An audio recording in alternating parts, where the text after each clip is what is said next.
C'était toujours la même chose avec Mélanie, elle prenait sans demander. Et si vous osiez dire non, elle vous faisait culpabiliser jusqu'à ce que vous cédiez de toute façon. Je me suis souvenu de la première fois qu'elle m'a appelé à l'aide. J'avais 23 ans, fraîchement diplômée de l'université de la Sorbonne, et je gagnais à peine ma vie avec mon premier emploi d'assistante marketing à Paris. Elle voulait de l'argent pour le loyer de son appartement à Montmartre. Juste quelques centaines, Sophie, avait-elle supplié, utilisant cette voix mielleuse qui la faisait paraître presque innocente. Je te rembourserai dès que j'aurai ma prochaine paie. Je lui ai donné, bien sûr. Elle ne m'a jamais remboursé. Les années ont passé et les sommes sont devenues plus importantes. Quand ses cartes de crédit étaient à découvert, elle m'appelait. Quand sa petite Twingo tombait en panne, elle m'appelait. Quand son fils, Léo, avait besoin de nouveaux vêtements de marque, elle m'appelait, et à chaque fois, l'histoire était la même. Elle était désespérée. Elle promettait de rembourser et elle ne tenait jamais parole. Le coup le plus dur est arrivé quand sa fille, Chloé, est allée à l'université à Lyon.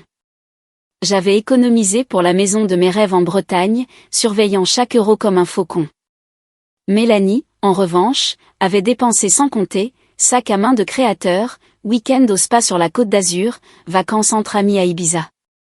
Puis, soudain, quand les frais de scolarité sont devenus dus, elle s'est tournée vers moi.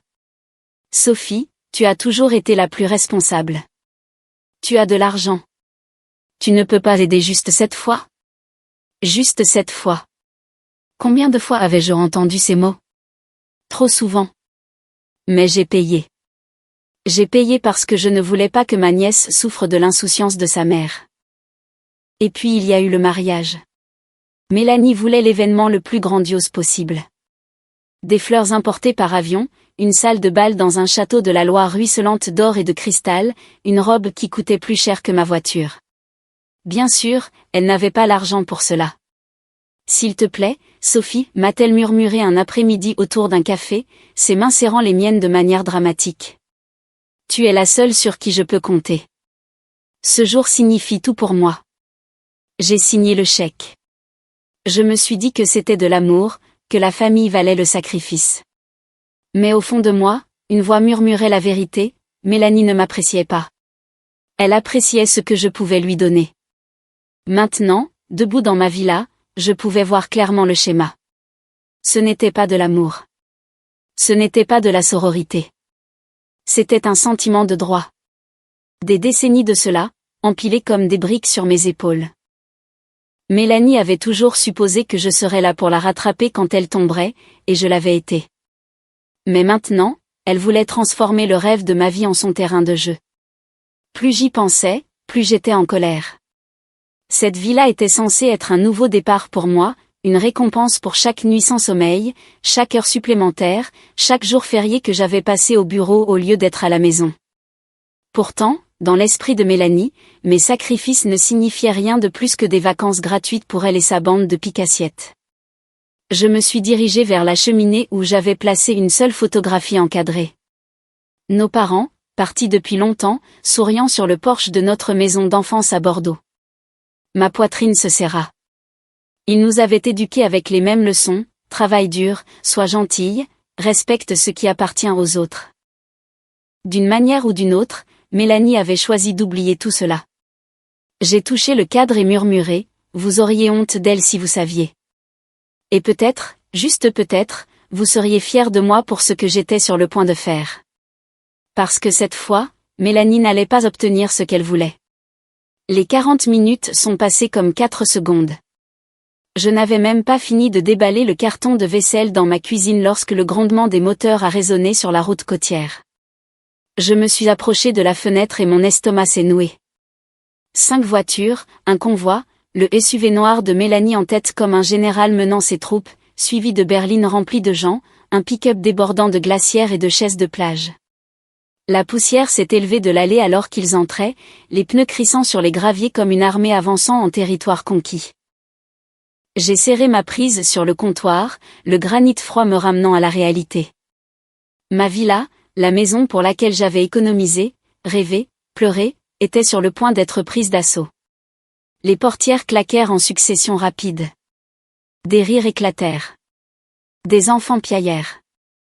Quelqu'un cria « Waouh, cet endroit est dingue !» Et puis je l'ai vue, Mélanie, émergeant du SUV avec des lunettes de soleil surdimensionnées, ses cheveux flottant au vent comme si elle allait tourner une publicité pour des vacances en Corse. Sophie, a-t-elle appelé, les bras grands ouverts comme si c'était une joyeuse réunion de famille. Regarde ce paradis. Quelle chance tu as, quelle chance. Je n'ai pas bougé. Ma porte d'entrée se dressait entre nous. Chêne massif avec des panneaux en verre dépoli. J'ai pensé une fraction de seconde à la laisser verrouiller, à faire semblant de ne pas être là, mais les coups frappés à la porte sont arrivés avant même que je puisse me décider. Allez, ma sœur. Ouvre. On a roulé 4 heures depuis Paris pour arriver ici. J'ai ouvert la porte d'1 pouce, juste assez pour croiser son sourire suffisant. Mélanie, je t'ai dit que je n'étais pas prête pour des invités. Elle n'a même pas hésité. Elle a poussé la porte plus grand et m'a dépassé pour entrer dans le hall, son parfum de Chanel numéro 5 emplissant l'air. Derrière elle, un flot de corps a déferlé des visages que je ne reconnaissais pas, traînant des valises, transportant des cartons de collation et de bière, se parlant à voix haute comme si c'était un week-end d'étudiants à La Rochelle. Regardez la piscine, a crié quelqu'un depuis le couloir. Cette cuisine est immense, a fait écho une autre voix. Une jeune femme que je n'avais jamais rencontrée a retiré ses sandales et a marché sur mon marbre importé, laissant des empreintes humides de la plage. Arrêtez, ai-je dit, ma voix tremblante plus de fureur que de peur. Vous ne pouvez pas simplement entrer comme ça.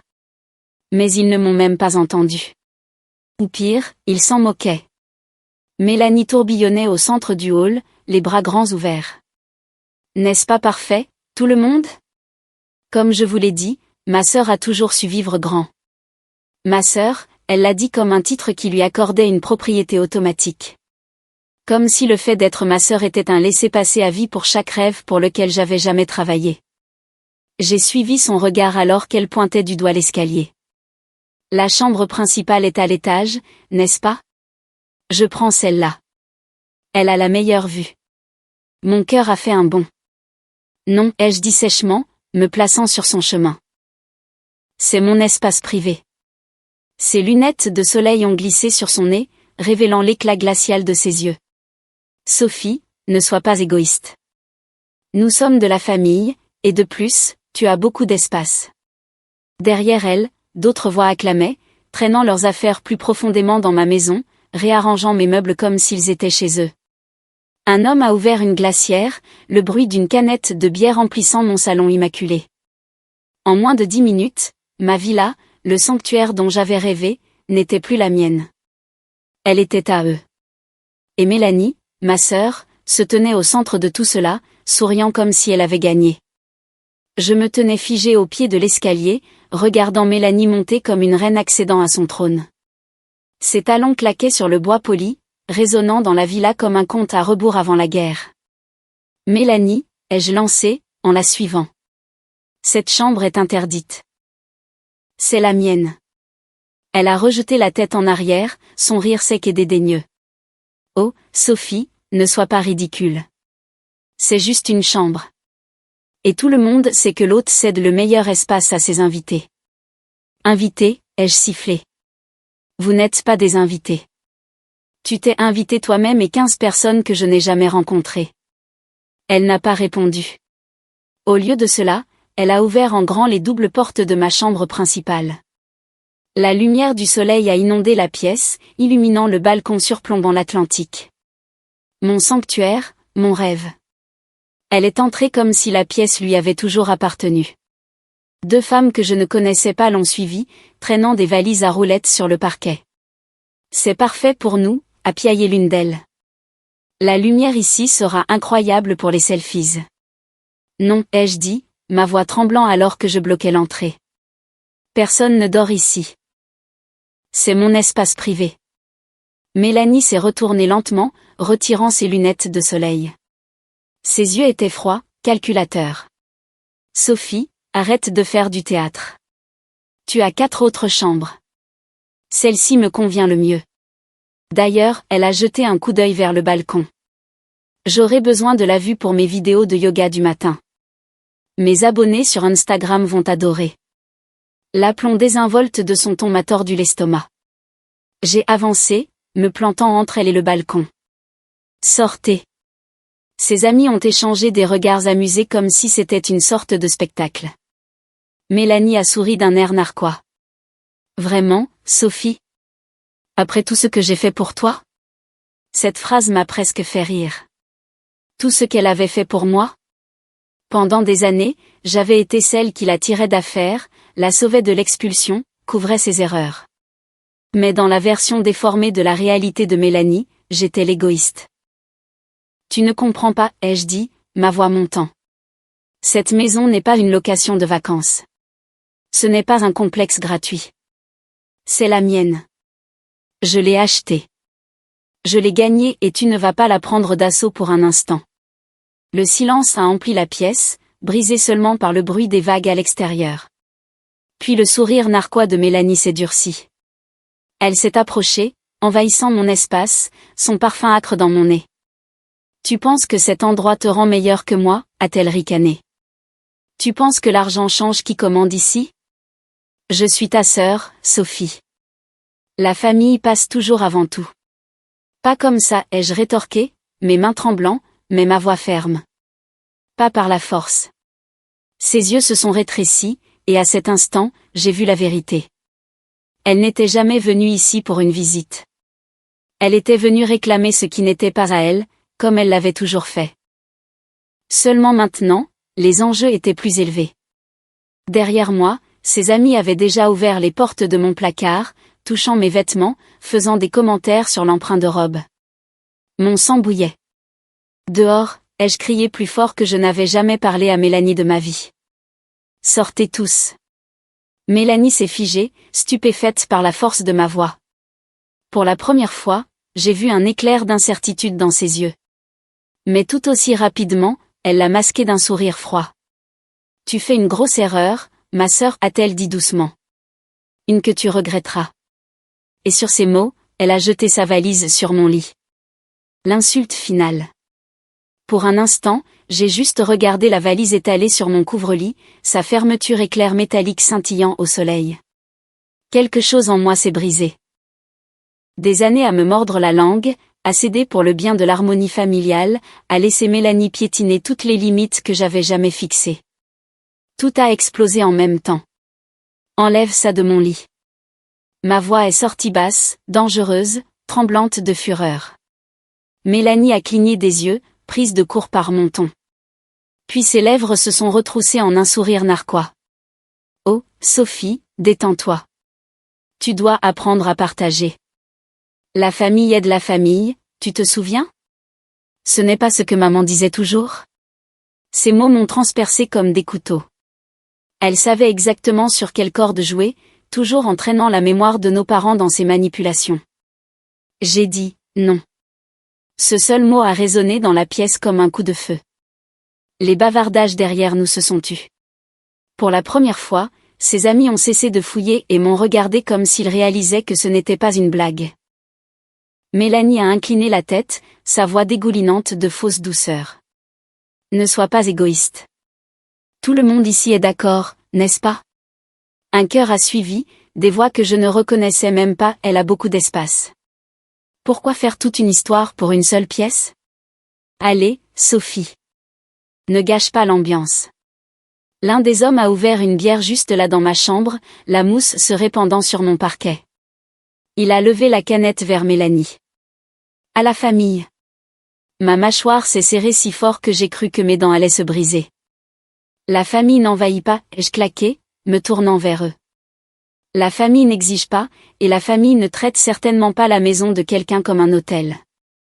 Le sourire narquois de Mélanie a vacillé.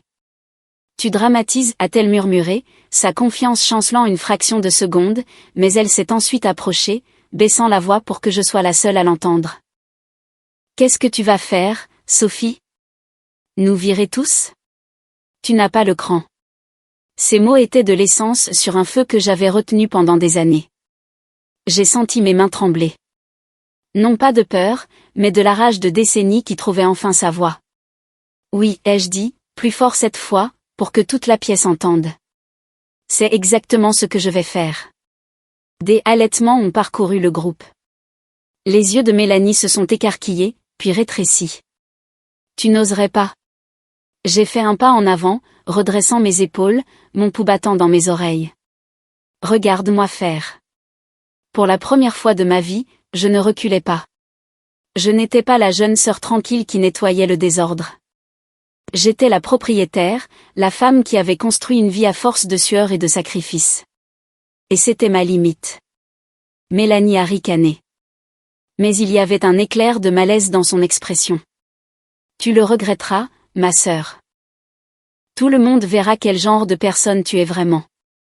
Tant mieux, ai-je rétorqué. Parce que j'en ai marre de te laisser me définir. Cette maison est la mienne, et tu n'es pas la bienvenue ici. Point final.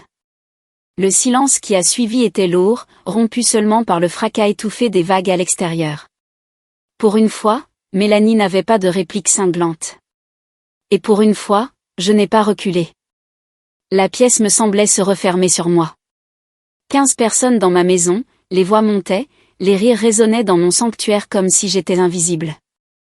Mon pouls battait dans mes oreilles. J'avais essayé la raison. J'avais essayé de rester ferme, mais Mélanie n'écoutait pas. Elle ne l'avait jamais fait. J'ai pris une lente inspiration, forçant mes mains tremblantes à rester stables. Puis je me suis retournée et j'ai quitté la chambre principale. Derrière moi, j'ai entendu des ricanements, des rires moqueurs. La voix de Mélanie dégoulinante de dédain. Elle bluffe. Elle ne fera rien. Mais elle avait tort. J'ai traversé le couloir jusqu'à mon bureau et j'ai fermé la lourde porte en chaîne d'un clic sec. La serrure s'est tournée sous mes doigts. Et pour la première fois depuis leur arrivée, j'ai ressenti le plus léger sentiment de contrôle. Je me suis appuyé contre le bureau, respirant difficilement, fixant le téléphone dans ma main. Mon pouce plana sur l'écran. Pourrais-je vraiment faire ça? Appeler la police pour ma propre sœur? Pour des gens qui étaient techniquement de la famille? Un fracas venant du salon a pris la décision pour moi. Le son du verre brisé, suivi de rires, a résonné dans la maison. Mon sanctuaire était assiégé. J'ai composé le 17. Police, secours, quel est votre problème? Ma voix tremblait, mais elle portait une force que je n'avais jamais entendue en moi auparavant. Il y a des gens chez moi qui refusent de partir, environ 15 personnes. Ils sont entrés de force. J'ai besoin d'aide. L'opératrice était calme, professionnelle. Madame, êtes-vous en danger physique immédiat? Pas encore, ai-je murmuré, jetant un coup d'œil à la porte alors que des ombres passaient sous la fente. Mais ils ne veulent pas partir. Je leur ai dit plusieurs fois. Ils m'ignorent. Pouvez-vous confirmer que c'est votre résidence? Oui, ai-je dit fermement. J'ai acheté la propriété le mois dernier. J'ai l'acte de propriété ici. Je m'appelle Sophie Dubois. Des agents sont envoyés à votre emplacement.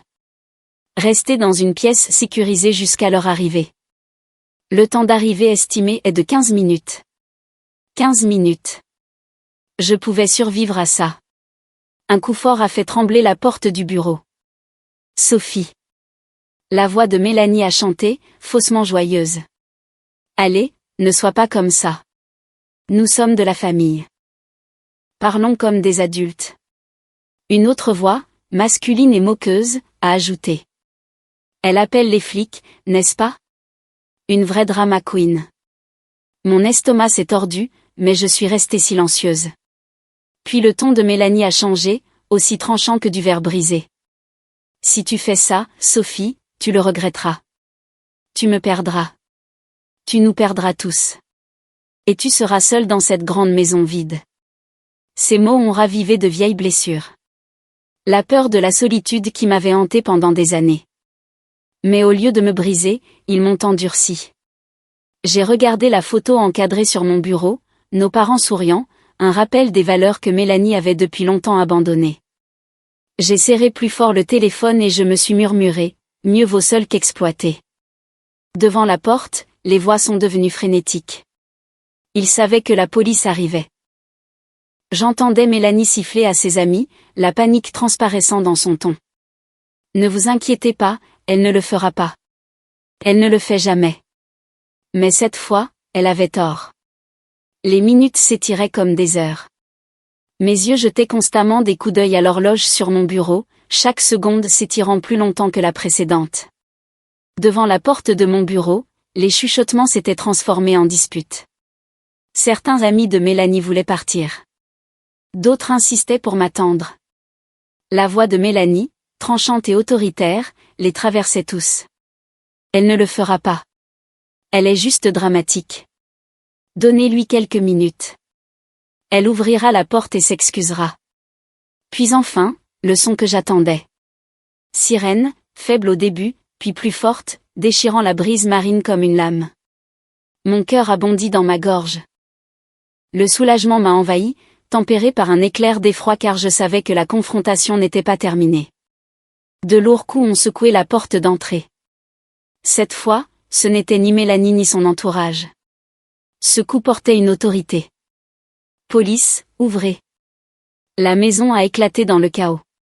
Des pas se sont bousculés sur mes sols en marbre, des voix se sont chevauchées dans la panique. J'ai déverrouillé la porte de mon bureau et j'ai marché dans le couloir, mon téléphone toujours serré dans ma main comme une bouée de sauvetage. Mélanie était au foyer, affichant son plus doux sourire alors qu'elle tirait la porte ouverte. « Officier, Dieu merci, vous êtes là » a-t-elle roucoulé, son ton dégoulinant de fausse innocence. Ma sœur fait une petite crise. Nous essayons juste de passer du temps ensemble, et elle. Madame, la voix de l'officier l'a coupée, ferme et peu impressionnée. Deux d'entre eux sont entrés, un homme grand avec des tempes grisonnantes et une femme plus jeune avec des yeux vifs et observateurs. Êtes-vous la propriétaire qui a fait l'appel? J'ai avancé, mes genoux tremblants, mais ma voix était stable. Oui, Sophie Dubois. C'est ma propriété. Ils sont entrés sans permission et ont refusé de partir quand je leur ai demandé. L'officier plus âgé a hoché la tête. Avez-vous une preuve de propriété? J'ai ouvert le dossier que j'avais préparé et j'ai remis l'acte de propriété. Mes doigts ne tremblaient plus. Ils se sentaient stables pour la première fois de la journée. Mélanie a ri légèrement, essayant de balayer ça d'un revers de main. C'est une affaire de famille, officier.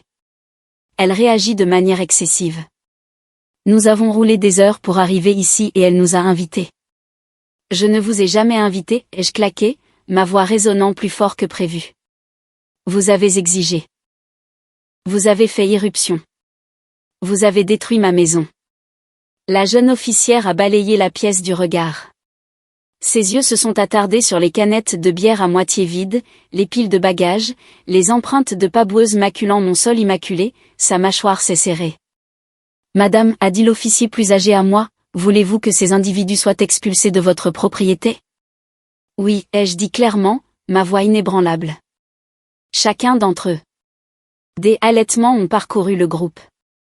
Le sourire de Mélanie a vacillé. Sophie, ne fais pas ça, a-t-elle sifflé. Pense à ce que tu dis. Nous sommes de la famille. La famille ne s'introduit pas de force chez quelqu'un, ai-je dit froidement. L'officier s'est tourné vers Mélanie et sa foule.